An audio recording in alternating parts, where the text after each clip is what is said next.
naomba waheshimiwa wabunge tukumbuke hiki kitu. Kwa nini kama taifa tulikuja na mfumo huo? Tulikuja na mfumo huo ili kurahisisha wananchi wa kawaida kupata shida, kutafuta solution za matatizo yao. Nchi hii kuna mtu anaitwa mwenyekiti wa kitongoji. Maana yake kwenye ule mtaa wanaweza kusaidiwa na mtu anaitwa mwenyekiti wa kitongoji. Tumetoka hapo, tumemuita mtendaji wa mtaa, ndo mlinzi wa amani na matatizo yote ya mtaa ule. Ndio maana mke na mume wakipigana wanaenda kwa mtendaji. Ukienda mbele zaidi, tuna mtu anaitwa mtendaji wa kata. Wananchi tukakubaliana nao walete mtu wao anayeitwa diwani. Lakini kwenye level hiyo ya kata tuna afisa mifugo, afisa kilimo, afisa maendeleo ya jamii, afisa vyote, wizara zote zipo. Tumetoka hapo tukaenda level ya halmashauri za miji na halmashauri za wilaya. Kuna mtu anaitwa mkurugenzi, kuna mtu anaitwa mwenyekiti wa halmashauri kwa niaba ya wananchi.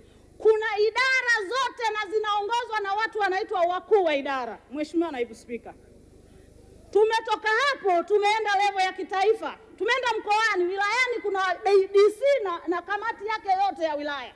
Tumeenda mkoani, kuna mtu anaitwa mkuu wa mkoa na wataalamu wake pale mkoani. Tumetoka hapo tumeenda level ya kitaifa ambapo tuna mawaziri, tuna manaibu waziri, tuna waziri mkuu, kuna wakuu wa vitengo, wakuu wa idara na wengine wote. Iwe mambo ya jinsia, iwe mambo ya ardhi, iwe mambo ya mikopo, kuna hao watu ambao tunawalipa kodi za Watanzania. Kinachonishangaza Mheshimiwa Naibu Spika, sio maana kwamba mimi sitaki viongozi wakuu wasifanye kazi. Lazima tuheshimu mfumo tuliouweka wenyewe. Leo hii waziri mkuu kutoka kujadili mambo magumu ya nchi, kujadili mikataba mikubwa ya kiuwekezaji, kushuka kijijini kwenda kusikiliza mtu aliyeachika na mume wake. Tuwe serious Naibu Spika. Maana yake tunataka waziri mkuu aache ratiba zake za kiwaziri mkuu. Jamani, waziri mkuu ni mtu namba 3 kwenye nchi. Namba 3. Tulitamani waziri mkuu yamfikie mambo ambayo hata mawaziri wa wizara nyingine wameshindwa. Tulitamani. Lakini hawa mawaziri wana manaibu waziri, tena watoto wadogo damu zinachemka kabisa. Taarifa.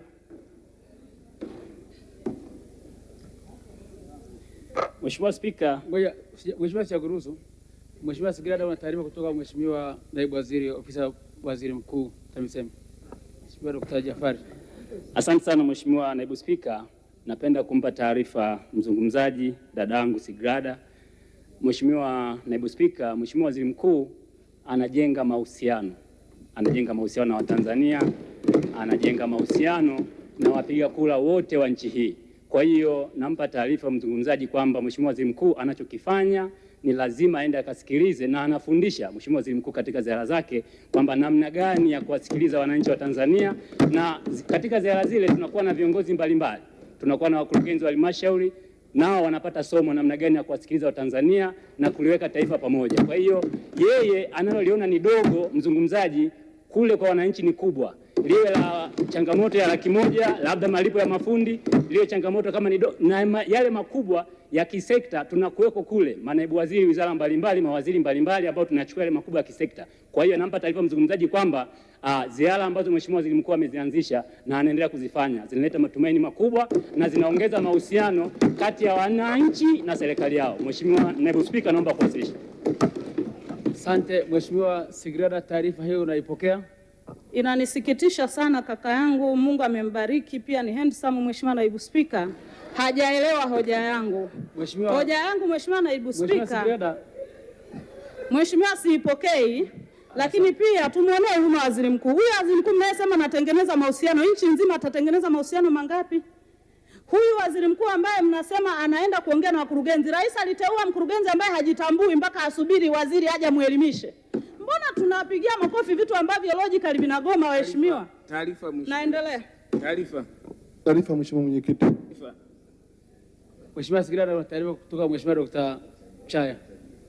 Taarifa ya mwisho Mheshimiwa. Mheshimiwa Naibu Spika, kwanza nimshukuru sana Mheshimiwa Sigrida kwa michango yake, lakini naomba tu nimpe taarifa kwamba moja ya kazi ya waziri mkuu ni kuisimamia serikali, na katika jukumu la kuisimamia serikali mojawapo ni kufuatilia lakini na kutathmini.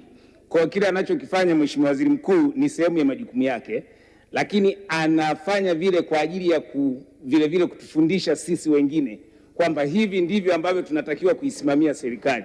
Kwa hiyo naomba nimpe taarifa Mheshimiwa Sigrida kwamba kile anachokifanya waziri mkuu kipo ndani ya scope ya majukumu yake, na anafanya hivi kwa lengo la kuhakikisha kwamba hata wale wa chini sasa wajua wanatakiwa kuwajibika katika kusimamia serikali. Nashukuru Mheshimiwa.